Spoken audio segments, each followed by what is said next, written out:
नमस्कार।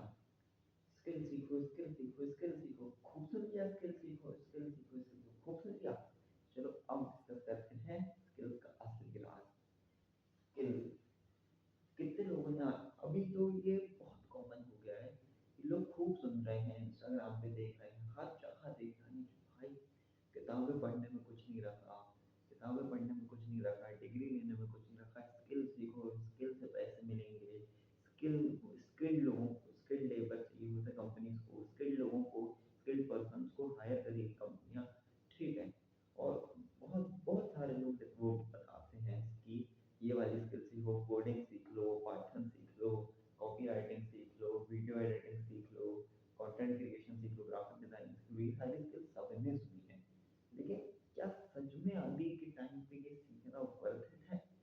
इसमें बहुत सारे पॉइंट आते हैं। देखो, सबसे पहला पॉइंट आता है कि ये एक वर्ड होता है क्या? आउटसोर्सिंग। कौन सा वर्ड? आउटसोर्सिंग। आउटसोर्सिंग का मतलब ये होता है कि अगर हर कोई ही ये सारी स्किल सीख रहा है, तो जो कंपनी का जो एक हेड रहता है, उसके पास कई सारे ऑप्शन खुल जाते हैं कि हाँ, इतने सारे सोर्सेस हैं, मेरे को इस स्पेसिफिक स्किल के लिए एक बंदा चाहिए, मैं इसको पकड़ लूँ क्योंकि वो सबसे अच्छा होगा। तो जो आउटसोर्सिंग का मतलब यही होता है कि आप भाई इतना ज़्यादा पॉपुलर हो गई है स्किल कि हर कोई सीखने में लगा है। जब हर कोई सीखने में लगता है ना, तो ऑप्शन बहुत सारे हो जाते हैं। तो इसके बाद की जो अपॉर्चुनिटी होती है, जो स्किल सीखने के बाद जो उसका पोटेंशियल होता है, पोटेंशियल बहुत है, लेकिन वो कितनी अपॉर्चुनिटी पैदा कर रहा है। अपॉर्चुनिटी ज़रूर पैदा कर रहा है, लेकिन कितना ज़्यादा उसमें स्कोप दिख रहा है अभी के टाइम पे, इसको बोलते हैं आउटसोर्सिंग। कि वो बंदा कितनी आसानी से हायर कर सकता है। ईज ऑफ हायरिंग जो बोलते हैं, उसी का मतलब होता है आउटसोर्सिंग। कि अब जो हेड कंपनी, उसके पास ईज ऑफ हायरिंग है, वो आसानी से इतने सारे लोगों में से किसी को चूज कर सकता है। तो हर कोई जो स्किल सीखेगा वो सक्सेसफुल होगा, ये हम कह ही नहीं सकते। इसीलिए ये आजकल ये जितनी भी स्किल हो गई हैं, पॉपुलर हो गई हैं, हर कोई बोल रहा है ये सीखो, ये सीखो। भाई सीखो, लेकिन अगर उसको पकड़ रहे हो तो उसको मास्टरी कर लो। और अगर स्किल की बात कर रहे हैं तो तुमको एक चीज नहीं भूलना चाहिए। क्या? Skill, hard skill, soft skill. क्या? Hard skill, soft skill. ये दो तरह की स्किल्स होती है, हार्ड स्किल और सॉफ्ट स्किल। हार्ड स्किल्स क्या होती है? जिसको हम सिखा सकते हैं। मतलब जैसे कि कोडिंग है, कोडिंग में आप अपन आपको सिखा सकते हैं, मैं आपको सिखा सकता हूँ, आप मेरे को सिखा सकते हो कोडिंग। ठीक है, कोडिंग हो गई। और ऐसी जितनी भी स्किल्स हैं, ये कोई दूसरी अच्छी नई लैंग्वेज सीखना, ये हम सिखा सकते हैं, सीख सकते हैं। तो ये जो होती है, जिसको हम वो क्वांटाइज कर सकते हैं, जिसको हम नाप सकते हैं कि इसको इतनी स्किल, ये इसको इतना आता है, ये इसको इतना आता है, इसको हम बोलते हैं हार्ड स्किल। जैसे कि मैंने अभी बताया, कोडिंग हो गई, एक नई लैंग्वेज सीखना हो गई, ये हम कितना सिखा सकते हैं, बंदा कैसे सीख सकता है इसको, कितना ज़्यादा सीख सकता है, कितना हम उसको मेजर कर सकते हैं, मेजर कर सकते हैं, उसको बोलते हैं हार्ड स्किल। ठीक है।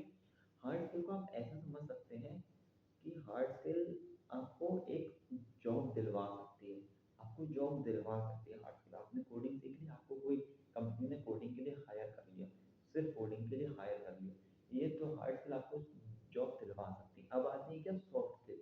सॉफ्ट स्किल ऐसी होती है जो हम किसी को सिखा नहीं सकते हैं, वो हमको खुद के पर्सनल एक्सपीरियंसेस से आती है। हम जो खुद अपना पर्सनल खुद को देखते हैं, हम एक्सपीरियंस करते हैं चीज़ें। कोई हमको मेंटोर करता है, किसी मेंटोर से हमको जो मेंटोरशिप मिलती है, और जो खुद हम सेल्फ रिफ्लेक्ट करते हैं कि हाँ ऐसा ऐसा है, खुद के एक्सपीरियंस लेके जो चीज़ हम सीखते हैं, उसको वो किस में आती है? उसको सॉफ्ट स्किल का टैग दिया जाता है। जैसे कि कम्युनिकेशन, कम्युनिकेशन कोई आपको ऐसे सिखा नहीं सकता, क्योंकि वो एक सॉफ्ट स्किल है। आप जितना ज़्यादा उसमें अपने आप को एक्सपीरियंस गेन करते जाएंगे, उतना ज़्यादा आपको उसमें मास्टरी होती जाएगी सॉफ्ट स्किल में। तो अब जो हमने पुराना वाला एग्जाम्पल लिया था कि हार्ड स्किल को हम कैसे मेजर कर सकते हैं, देख सकते हैं कि वो आपको जॉब दिलवा सकती है। सॉफ्ट स्किल को कैसे कर सकते हैं हम? बात उसकी कर सकते हैं कि सॉफ्ट स्किल आपको लंबे समय तक कितना प्रमोशन दिलवाएगी। हार्ड स्किल जॉब दिलवा सकती है, सॉफ्ट स्किल उस चीज़ में प्रमोशन दिलवा सकती है, उस चीज़ में अप ले जा सकती है हमको। ठीक है।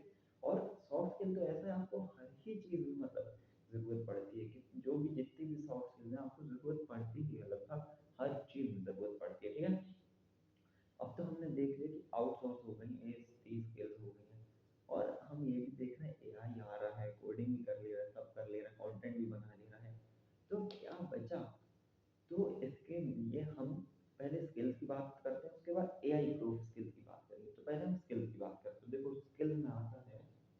मान लो फाइनेंशियल लिटरेसी सबसे पहला क्या आता है, फाइनेंशियल लिटरेसी, क्योंकि कभी ना कभी जीवन में आपके पास पैसा आएगा, तो आप उसको कितने अच्छे से फाइनेंशियली लिटरेट होंगे, उसको कितने अच्छे से मैनेज करेंगे, वो आ जाता है फाइनेंशियल लिटरेसी में। ठीक है, दूसरा यूज ऑफ एआई, हम कैसे एआई को यूज कर रहे हैं, ये भी आपका अभी आ जाता है कि ये आपको स्किल सीखनी चाहिए। नए नए एप्लीकेशन आ रहे हैं, आपको उसमें अपने हाथ दमने पड़ेंगे। आप कितना सीखोगे उसमें अच्छे से रहोगे, तो ये वक्त डरने का नहीं है। इस टाइप की स्किल सीखने का बहुत सारी है ऐसी स्किल, आप गूगल कर सकते हो, बहुत जगह देख सकते हो, इतना भरा पड़ा है यूट्यूब इस पे, तो बहुत सारी हैं।